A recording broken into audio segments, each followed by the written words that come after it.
Boleh je murah, tapi ujung bulan badan sakit, poket kosong, return balik pakat tak mai dah le. Yang ni memang betul. Okey, hari ni kita tengok 27 hari bulan. Jadi yang kat atas meja saya ni, ini adalah borang-borang aduan. Iaitu aduan yang kita terima daripada pelanggan.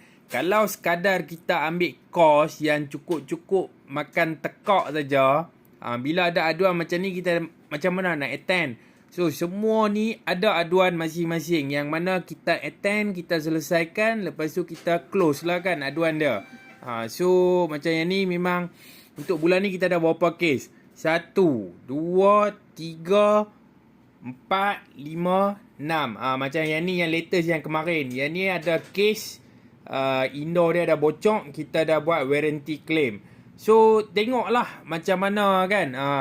Kalau hampa nak cari provider yang murah, kemungkinan besar dia nak bagi sales after service tu tak ada.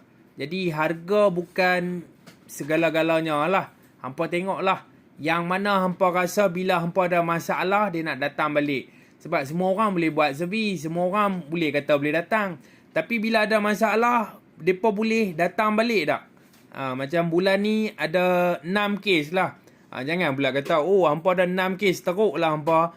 Sebab kita ada tim banyak. Jadi lagi banyak tim, lagi banyak kes kita attend. Kadang-kadang aduan ada macam-macam. Kadang-kadang dia setting remote salah pun, dia akan bagi tahu, lepas servis tak sejuk lah, pergi tengok. Remote dia setting dekat mode kipas. Okay, so itu saja. Apa-apa hampa boleh wasabi kami untuk sebarang pertanyaan. Thank you, bye-bye dan terima kasih kerana sudi komen bang.